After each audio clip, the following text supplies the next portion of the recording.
guys, this is Abhishek from GadgetsNews.com, and today we have the Nokia XL with us. Nokia has actually launched a couple of devices including the Nokia X, which we can see, Nokia X, Nokia X Plus and the Nokia XL. The difference in between these three devices is on the storage and the display. So when it comes to the Nokia X and Nokia X Plus, the only difference in between these two devices is that the storage. When it comes to the storage, the Nokia X will have 512 MB of storage, whereas the Nokia X Plus will have 768 MB of storage, and it will also get a 4 GB micro SD card within the package for free. When it comes to Nokia XL, the Nokia XL will also have 768 MB of storage, but it will not get the micro SD card within the package. But when it comes to the display size which we have on the Nokia X is a 4-inch display. As you can see, this one has a 4-inch display, and the Nokia X Plus also has a 4-inch display. So both of them, the Nokia X and Nokia X Plus, are 4-inch display, whereas the Nokia XL has a 5-inch display. And you can easily compare these devices by holding them side by side. You can easily notice the difference in between the display.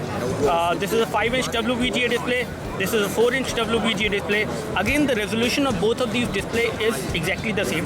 So the pixel density is definitely going to be less on this one.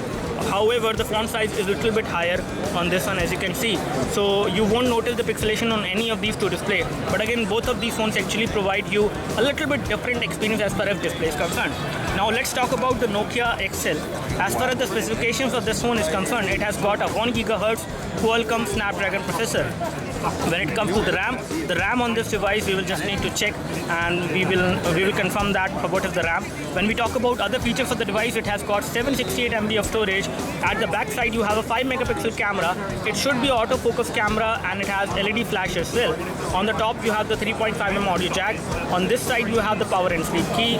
Over here, this is the volume rocker, and here we have the power and sleep key. At the bottom, we have the micro USB port for data syncing and charging.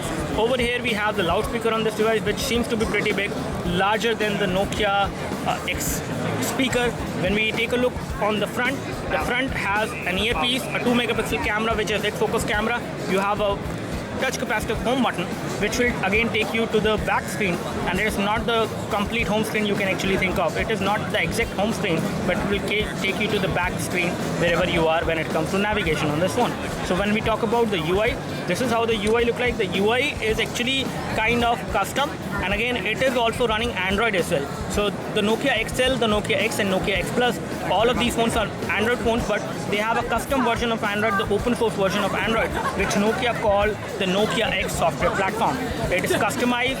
It can actually install applications. You can sideload applications with the SD card. You can actually install applications not on the SD card, but from the SD card you can install application on the phone memory itself, not on the SD card as of now. But taking a look over the UI and the application to this device, these devices including the Nokia XL or Nokia X Plus, they will not have Google applications company installed. So you will not have Google Play Store, you will also not have Google Mail, not any of these applications will not be supported. But again, there are tricks which will come, and you will be able to install these applications as well on this device. As of now, if we take a look, as far as the UI is concerned, it has got the same kind of UI which we have seen on the Nokia Asha series phones as well earlier. So on the Nokia Asha series phone, we have seen the same kind of UI, but again the UI may be similar, but the applications over here are actually Android applications. They are not any other platform application. You can actually resize the types as well, just like you do on the Windows phone. So Nokia has actually tried to bring a kind of a user experience which you see on a Windows phone, the kind of experience which you see on a Nokia Asha phone, and then they have integrated that onto a custom Android which they have installed on this device, which is definitely a good thing. Although this is how the overall UI look like. We are not sure as of now whether you can actually install third-party app launchers on this device, but you have support for almost any kind of Android application on this device. Let me just show you the phone dialer as of now. This is how the phone dialer look like. This is also a dual SIM phone, and we will just remove the back cover to show you the phone from the back side.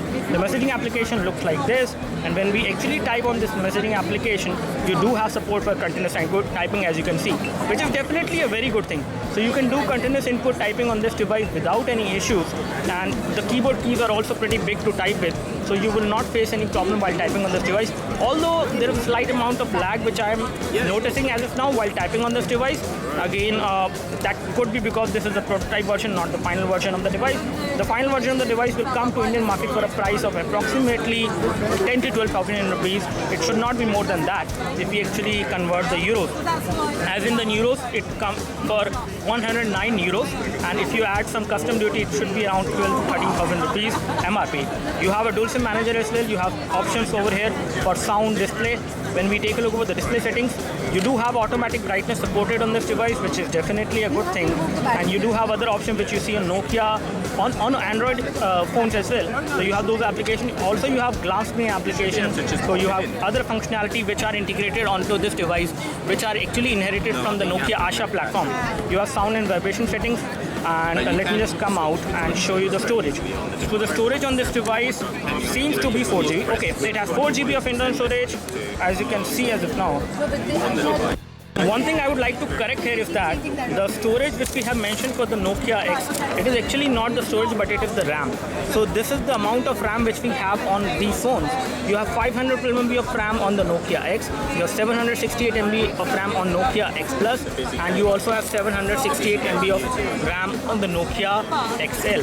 So Nokia XL has 768 MB of RAM. However, when it comes to the storage, the Nokia X, Nokia X Plus and Nokia XL, all of them has 4GB of internal storage. The 4GB of internal storage is there, out of which around 0.88 plus 1.08 is available.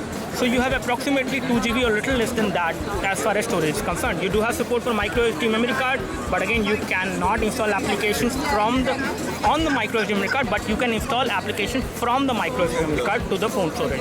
When it comes to the application scenario, let me show you the RAM. So once we take a look over the manage application, and if we go into the RAM section,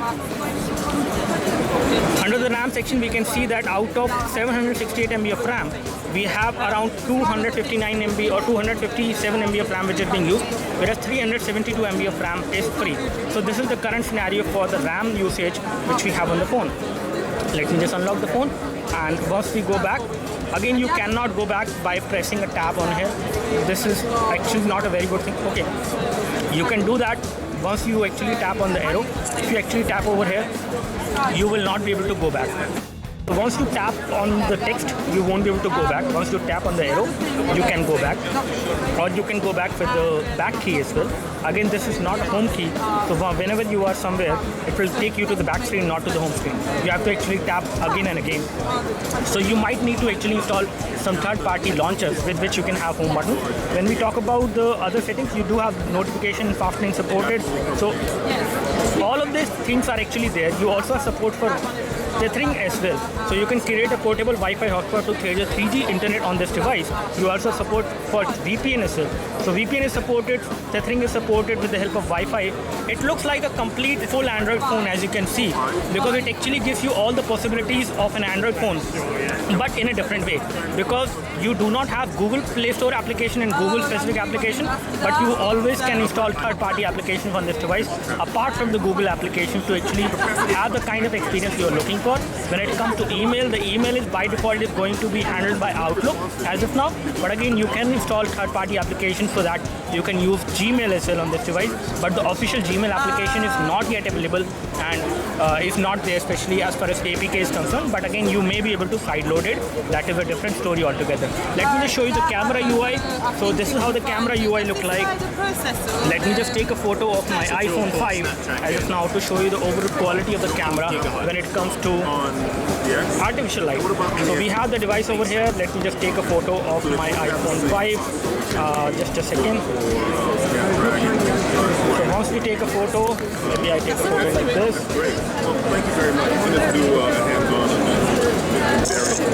So I've just taken a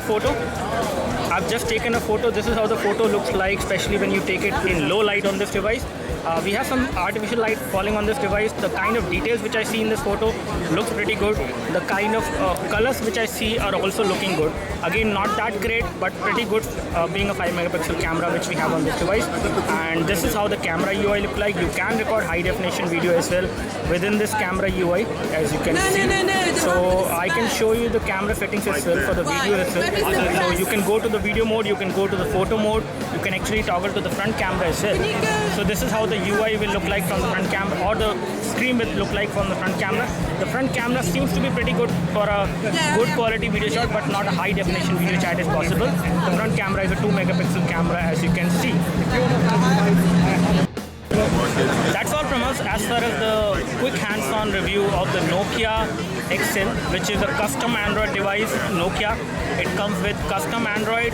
It looks like a decent competitor because it has a 5-inch display. The only thing which I actually do not like about this device is the weight, because it is a little bit heavier in terms of the overall weight. Being a 5-inch display phone, which I have seen earlier, the kind of weight which we can experience for this device, again I'm not sure about the exact weight of this device, but the kind of weight which we experience for this device is a little bit heavier than the other 5-inch Android phone which you might have seen earlier. So in all, it looks like a decent competitor for the budget Android phones out there. Let's see how does it perform. Let's see how does the people actually perceive this phone and take this phone, especially when it comes to buying. We will come up with a detailed review of this phone very soon.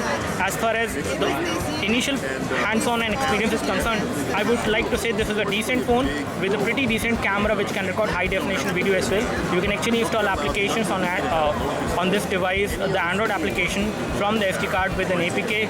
You can actually sideload applications, but again you may not be able to get the Google applications as of now on this device once it comes, but within some time the Google application will also come in some form of APK which some developers will actually develop. So let's see how does this device perform in India. We will come up with a detailed review very soon. Thanks. That's all from us as of now as far as the quick hands-on review of the Nokia XL. One more thing I would like to say is that both the Nokia X and Nokia XL or Nokia X Plus as well, all these phones actually come in 6 colors. These are vibrant colors. The kind of finishing is again matte finishing. The kind of material which has been used is similar to the one which we have seen on the Nokia Asha 501. Not the 502, not the 503 or 500, but it is Nokia Asha 501 from in terms of the similarity when it comes to the build quality and the material which has been used on the Nokia X series devices. We can also expect more Nokia X series devices coming in future at different price points. But again, as per Nokia, they are going to be priced lower in terms of the price compared to the Lumia series.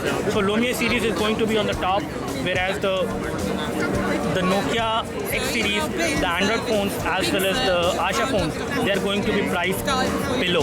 So Nokia Asha series is going to be at the bottom. Then we have the Nokia X in between in terms of the price, and then we have the Nokia Lumia series. Again, all these series will overlap a little bit at different price points, but again, they will create a different image in the market, and they will also provide you a different experience altogether. If you are looking for an Android experience, not a pure Google Android experience, if you just need an Android phone for the applications and other things, you can always go and buy the Nokia X series, either the Nokia X, Nokia X Plus, or the Nokia XL as well.